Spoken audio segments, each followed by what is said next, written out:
다시 한번 오늘 일부 예배 오신 모든 성도님들을 주님의 이름으로 축복하고 환영합니다. 네, 요한복음 14장은 너희는 마음에 근심하지 말라라고 시작을 합니다. 이 말씀은 예수님께서 십자가에 매달리시기 전에 하신 말씀입니다. 유대인들은 가롯 유다를 은으로 매수해서 예수님을 체포할 치밀한 계획을 하고 있었습니다. 이런 상황에서도 예수님께서는 제자들에게 평안을 주시겠다 약속을 하셨습니다.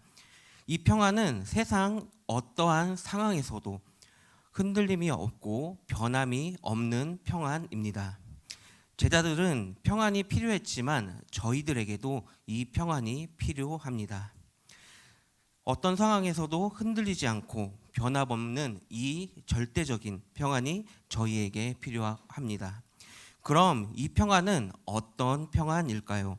주님께서는 이 평안을 세상에서 주는 것과 같지 않다고 말씀하셨습니다.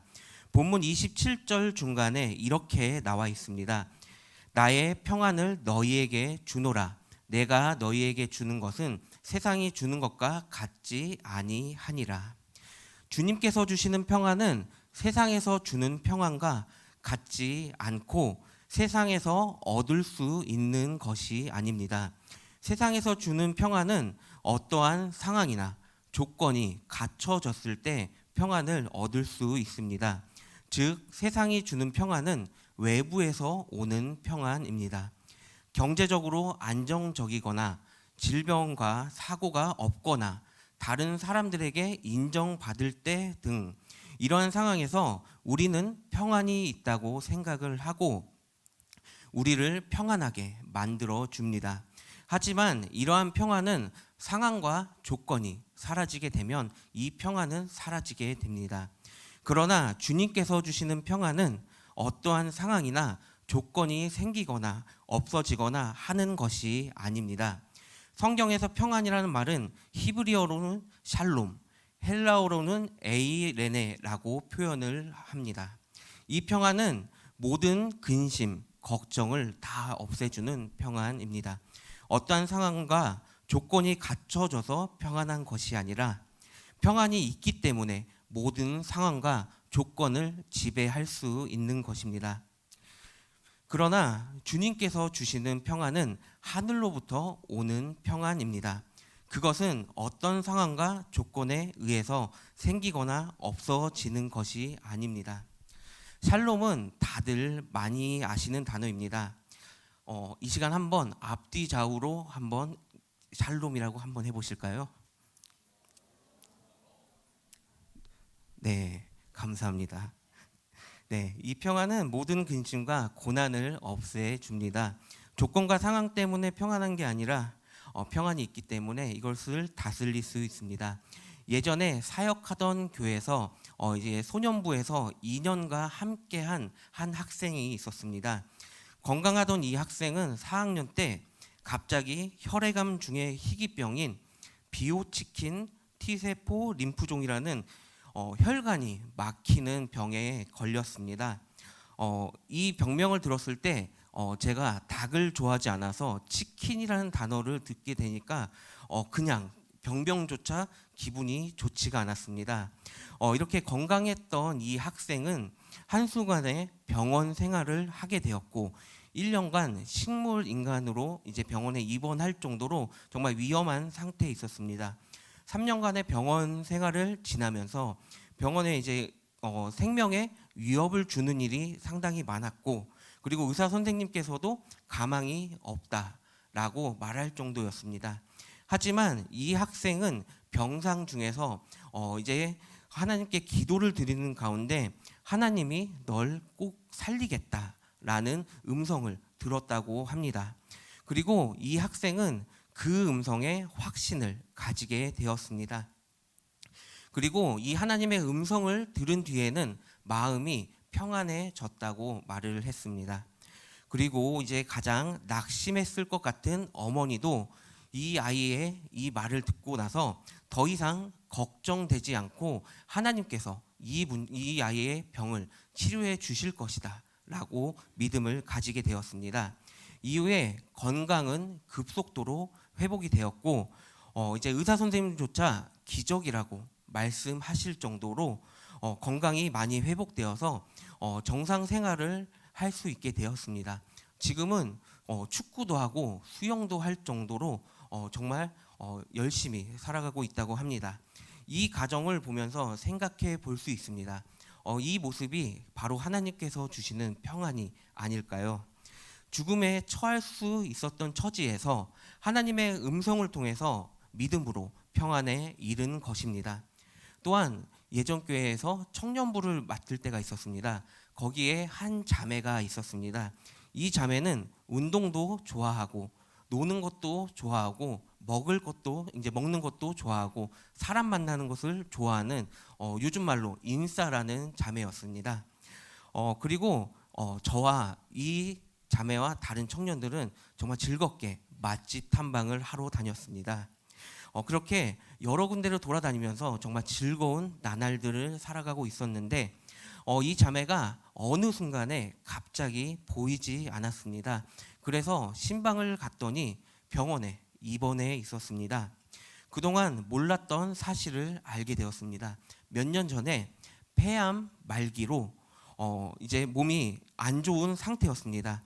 그래서 항암 치료를 받을 수 있는 모든 횟수를 다 받아서 이제는 그 희망을 놓칠 수밖에 없는 상황이었습니다. 그래서 의사 선생님이 매년 올해는 넘기지 못할 것이다 그렇게 말씀하셨는데 3년이라는 시간을 버티게 되었습니다. 이렇게 의사 선생님한테 이렇게 진단을 받았지만 이 자매는 몇 년간을 즐겁게 살아가며 하나님의 이제 신앙생활을 열심히 하며 하나님의 보호하심 아래 이렇게 살아갔습니다. 이것이 모두 하나님의 은혜로 되었다는 고백에 마음이 짠했습니다. 그렇게 몇 달간 이제 부모님과 이제 교대로서 이제 이 자매를 간호하고 있었는데 상태가 급격히 안 좋아졌다는 소식을 듣고 이제 다시 신방을 가게 되었습니다. 그러던 중에 이 자매가 기도하는 도중에 하나님께서 그동안 수고했다. 이제 나와 함께 하자라고 말씀하셨다고 합니다. 이 음성을 듣고 이 자매는 슬퍼하고 하는 것이 아니라 오히려 마음에 이제 평안이 왔다고 합니다. 몇 년간의 항암 치료와 이 고통스러운 순간 때문에 본인도 힘들었지만 그동안 간호해 주시던 부모님의 모습을 보고 너무 힘이 들어서 그냥 이제 마음을 내려놓고 하나님께 맡기자라고 생각을 했습니다. 그렇게 부모님께 이 마음을 전달하고 병원에서 퇴원을 하고 요양병원으로 가게 되었습니다. 이렇게 2주 뒤에 급하게 부모님께 연락이 왔을 때 이 자매는 결국 하나님의 곁으로 가게 되었습니다. 그 자리에서 이제 마지막 소원으로 아빠가 교회에 다니길 원합니다 라고 고백했다고 합니다. 그렇게 되자 이 자매의 아버지는 그 순간부터 이제 교회를 나가게 되셨고 이제 지금까지도 교회를 잘 다니신다고 하셨습니다. 이 자매의 나이는 그 당시에 35살이었습니다. 아까 친구와 결과는 다르지만 이 자매도 하나님께서 말씀하셔서 마음에 평안을 얻고 하나님 나라의 하나님 곁으로 떠나게 된 것입니다. 우리가 보고 있는 성경 속 믿음의 사람들도 위기 가운데 불안해하거나 두려워하지 않았습니다. 그들은 그러한 상황에서도 평안을 누렸고 평안으로 모든 것을 이겼습니다. 요즘 세상에는 목숨을 포기하는 사람들이 정말 많이 있습니다. 그들의 마음에 평안이 없기 때문입니다. 세상과 환경과 상황 속에 모든 것을 빼앗기게 되었습니다. 평안을 잃어버리자 살 수 없게 된 것입니다. 이것은 주님께서 주시는 평안이 아닙니다. 우리에게는 주님께서 주시는 그 평안이 바로 필요합니다. 주님께서 주시는 평안은 모든 근심과 염려를 없애주시는 평안이고 위치 가운데서도 누릴 수 있는 평안입니다. 적의 공격에서도 조롱과 고통, 아픔 속에서도 오는 평안이 주님께서 주시는 평안입니다. 그러므로 우리는 그 평안을 다 누려야 하는 것입니다. 오늘 본문에서 예수님께서는 죽음에 다가오는 상황에서도 이제 제자들에게 평안하라고 이렇게 말씀하셨습니다. 그러나 제자들은 처음에는 이 평안을 받는 일에 실패했지만 곧 그들은 평안을 받았고 그 평안 가운데서 복음을 전파하는 주님의 귀한 일꾼들이 되었습니다. 그렇다면 이 평안은 어떻게 받는 것일까요? 하늘로부터 오는 이 평안을 받기 위해 첫 번째는 하나님께 다가서야 합니다. 28절 말씀입니다. 내가 갔다가 너희에게로 온다 하는 말을 너희가 들었나니 나를 사랑하였더라면 내가 아버지께로 감을 기뻐하였으리라. 아버지는 나보다 크심이라. 예수님께서는 이제 아버지께로 가실 것을 말씀하고 계십니다. 이것은 십자가에서 돌아가시고 부활하실 것을 의미한 것이고 이 사건을 통해서 성부 아버지께 돌아가실 것임을 말씀하셨습니다. 예수님께서는 아버지께로부터 가는 것을 기뻐했을 것이라 말씀하신 이유는 아버지께서 예수님보다 크신 분이시기 때문이라고 말씀하셨습니다. 우리가 일상생활을 할 때에 무슨 문제가 생기고 해결이 필요한 문제가 생겼을 때는 전문가를 찾아가곤 합니다. 우리는 어떠한 것을 해결하기 위해 우리가 전문 지식이 없다면 그것에 하루 종일 모든 시간을 빼앗길 때가 있습니다. 하지만 전문가는 그것을 보자마자 증상을 체크하고 이것을 빠르게 처리를 해주십니다. 마찬가지로 우리가 아무리 큰 문제를 가지고 있더라도 하나님께로 나아간다면 하나님께서는 그 문제를 바로 해결해 주십니다. 그리고 그 문제는 더 이상 문제가 아닌 것이 됩니다. 하나님 앞에서는 모든 것이 다 해결됩니다. 하나님께서는 우리보다 크신 분이십니다. 그 이유는 하나님께서는 창조이시고 우리의 아버지이시기 때문입니다. 그래서 예수님께서는 내가 아버지께로 가는 것을 너희가 기뻐해야 된다라고 말씀하시는 것입니다. 이것은 단순하지만 우리의 삶 가운데서 이것을 잊으며 살아갈 때가 많이 있습니다. 하나님께서는 완전하시고 전능자라고 외치고 있지만 막상 우리의 삶 가운데서는 하나님께 그 문제를 가지고 나가지 않을 때가 많이 있습니다. 우리들이 기도할 때도 이러한 의문을 가질 때가 있습니다. 하나님께서 과연 이 기도를 들어주실까? 이렇게 의심을 할 때가 있습니다. 하나님은 크시다는 점은 인정하지 않고 믿음을 가지게 되면 우리의 마음속에 불신이 이렇게 싹 틔우게 되는 것입니다. 우리의 이런 마음조차 하나님께 고백을 해야 하는 것입니다.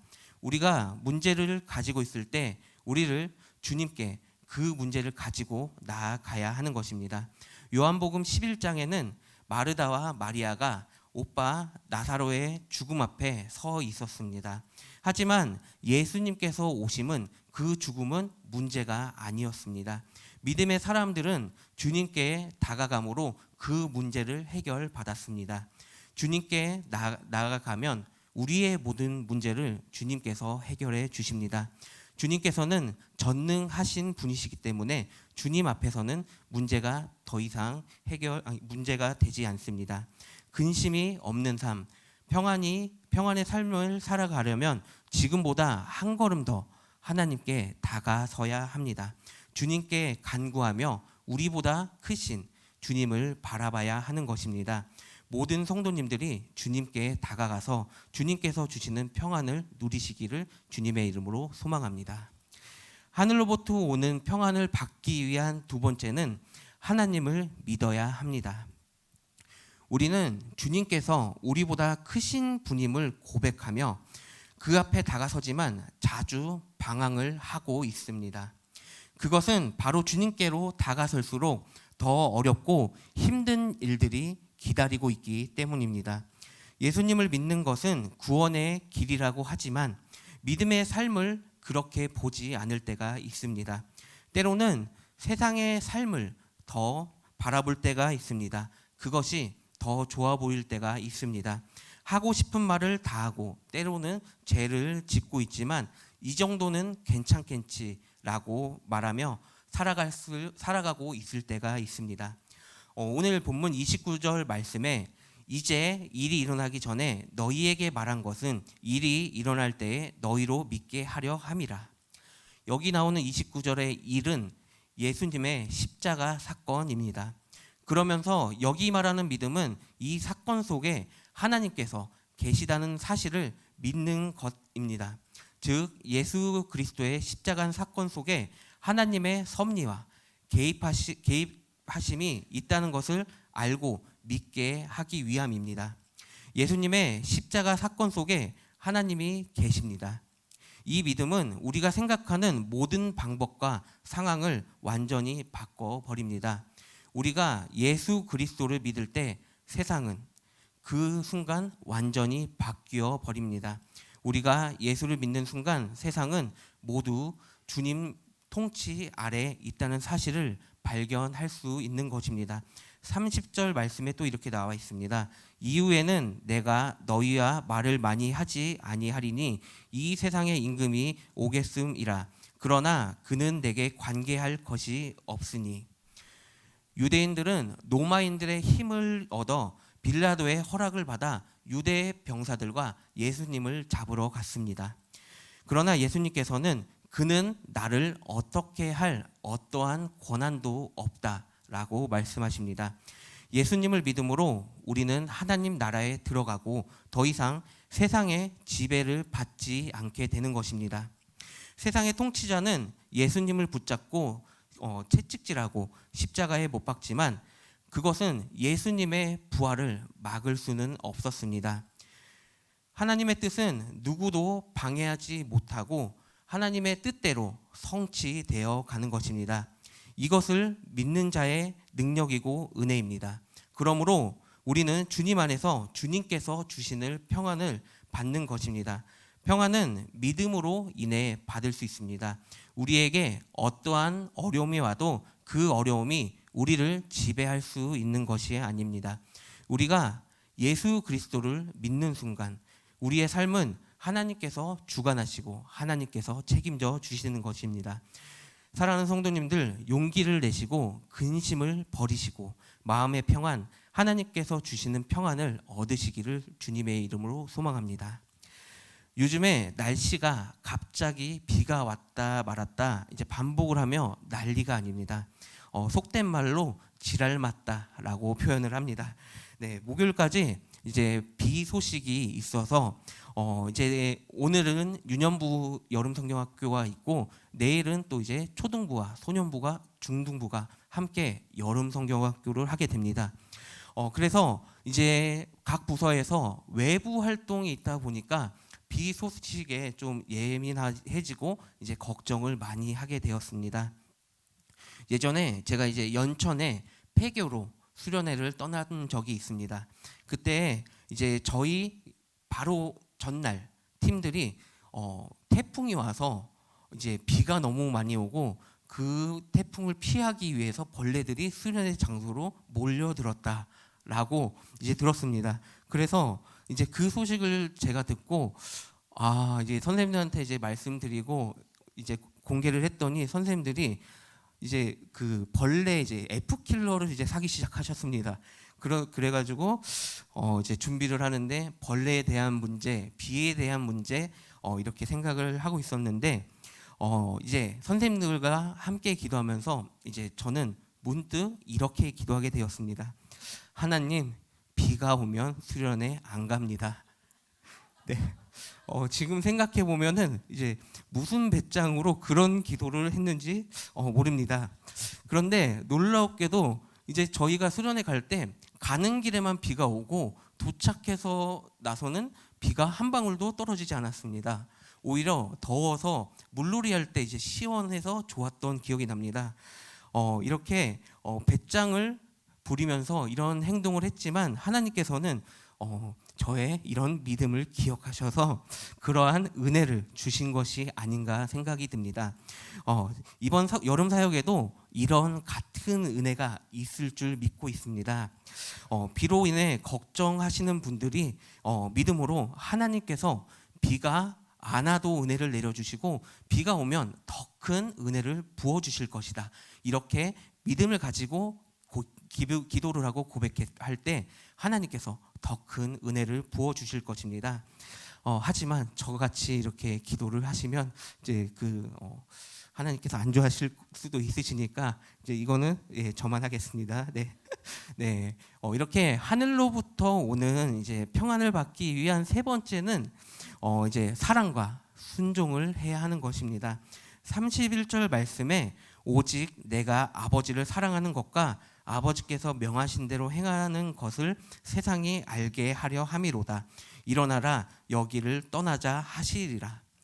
예수님께서는 자신이 하나님을 얼마나 사랑하시는지, 그리고 자신이 아버지께서 분부하신 대로 행하는 것, 아버지 하나님께 그대로 순종하는 것, 그리고 그렇게 했을 때 세상에 하나님의 사랑을 보여줄 수 있다 하셨습니다. 예수님께서는 아버지 하나님을 향한 자신의 사랑과 순종을 세상을 알려주시기를 원하셨습니다. 사랑과 순종은 평안을 받는데 너무나 중요합니다. 예수님께서는 십자가에 달리기 전에도 평안을 말씀하셨습니다. 그 평안의 증거는 바로 사랑과 순종에 있습니다. 여기에서 순종은 명령한 자에게 순종하는 것은 순종한 결과에 대해서도 명령자에게 맡기는 것, 그것을 의미하고 있습니다. 그러므로 예수님께서 아버지 하나님께 순종함으로 그 순종의 결과까지도 아버지 하나님께 맡기신 것입니다. 저희 마음에 염려와 근심이 있는 이유가 무엇일까요? 그것은 맡기지 못하기 때문입니다. 맡길 수 있다면 평안이 찾아오고 기쁨도 찾아옵니다. 맡기지 못하면 문제가 찾아오게 되는 것입니다. 저희에게는 문제가 많이 있습니다. 저 또한 문제가 많이 있습니다. 최근에 이제 제가 한 달간 불법 주차 스티커를 4개를 받았습니다. 네. 네, 제가 불법을 참 좋아합니다. 네. 네, 이제 집에 갈 때 가끔씩 이제 신방이 끝나던가 늦게 갈 때 교회 차를 가지고 있을 때 아파트가 이제 주차장이 이제 지상 주차장만 있다 보니까 주차 공간이 없어서 이제 그 지정 주차나 도로에 대게 됩니다. 그래서 이제 도로에 댔는데 제 차를 댈 때는 주차 스티커를 한 번도 받은 적이 없는데 교회 차를 가져갈 때마다 주차 스티커가 이제 붙여져 있습니다. 그래서 시간을 또 봤는데 6시 20분 그 새벽에만 이제 주차 스티커가 붙여지게 되는데 최근인데 한 3일 전이었습니다. 3일 전에 또 받았는데 이제 열이 너무 받기 시작을 했습니다. 그래서 이놈을 잡아야겠다 해가지고 제가 기다렸더니 제가 주로 대는 차 그 바로 뒷자리가 그 사람이었습니다. 그래서 이 사람한테 이제 물어봤더니 자기가 이제 구청 직원인데 주차과에 있다고 합니다. 그래서 교회는 나눔과 배품을 실천하는 곳이기 때문에 다른 차들은 신고하지 않았는데 교회 차이기 때문에 교회 차만 신고를 했다고 하는 사실에 더 열이 받아가지고 이놈을 죽일까 말까 이렇게 생각을 하다가 이제 하나님께 이제 이런 마음을 받았습니다. 이제 제가 원인 제공을 했기 때문에 그것을 받은 것이고 이제 제가 그 다른 차가 돼야 되는데 제가 교회 차를 댔기 때문에 이제 받은 거여서 이제 하나님께서 이 사람도 사랑해라 라는 마음을 주셔서 그러니까 아직도 죽이고 싶긴 하지만 이제 사랑하는 마음을 가져서 이제 조금 더 용서하고 이제 그 자리엔 되지 않고 다른 자리를 찾아서 이제 되도록 이제 생각을 해봤는데 이렇게 우리의 이제 삶 가운데서도 순간순간에 여러 가지 상황을 통해서 이렇게 사랑을 실천할 수 있는 행동을 이제 못할 때가 있을 때가 많습니다. 그럴 때 이제 하나님의 말씀을 붙잡고 예수님께서 하나님을 사랑하신 그 모습을 기억하고 나가야 하는 것입니다. 쉽게 해결할 수 없는 문제, 많은 노력을 해야 하는 문제들, 이렇게 삶 가운데 많은 문제들을 가지고 살아가고 있습니다. 그 문제 가운데 포기할 때도 있고 남을 탓할 때도 있고 방황할 때도 있습니다. 여기에는 평안이 없고 순종도 없기 때문입니다. 저희는 이러한 문제들도 주님께 맡겨야 하는 것입니다. 순종은 책임까지 맡기는 것입니다. 우리가 주님께 순종할 때 우리의 모든 문제를 해결하시는 분은 오직 하나님 뿐이십니다. 우리가 순종할 때 주님께서 책임져 주시고 그 책임도 주님께 넘어가게 되는 것입니다. 그러나 순종하기 전의 문제들은 우리의 손에 있으면 우리가 책임져야 하는 것입니다. 그러므로 순종하지 않은 믿음에는 평안이 없는 것입니다. 그 믿음은 바리새인과 같은 외적인 종교 행위만을 하는 삶을 살아가는 것과 같습니다. 이것은 믿음이라고 할 수 없습니다. 믿음은 순종과 함께 해야 하는 것이고 그것과 함께 기뻐해야 하는 것입니다. 우리는 이것을 기억하며 살아가야 하는 것입니다. 혹시 인간관계에 대한 문제가 있으십니까? 요한복음 13장 34절에서 35절에는 이렇게 나와 있습니다. 새 계명을 너희에게 주노니 서로 사랑하라. 내가 너희를 사랑한 것 같이 너희도 서로 사랑하라. 너희가 서로 사랑하면 이로써 모든 사람이 너희가 내 제자인 줄 알리라. 이것은 주님께서 우리에게 주신 명령입니다. 사랑하면 주님께서 책임져 주십니다. 불편한 관계에서 사랑하는 것은 힘든 일입니다. 불편하지만 주님께서 주신 명령이기에 우리는 이것을 순종하며 나아가야 하는 것입니다. 사랑하면 하나님께서 평안을 주실 것입니다. 또한 자녀에 대한 문제가 있으십니까?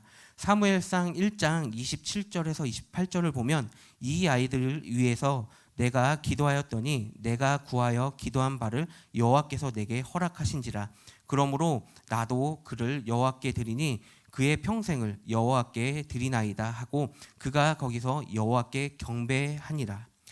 이것은 한나의 고백입니다. 자녀가 내 아이기 이전에 하나님의 자녀임을 기억하시길 바랍니다. 그리고 자녀를 하나님께 맡기시고 하나님께서 원하는 아이가 되게 해달라고 기도하시길 바랍니다.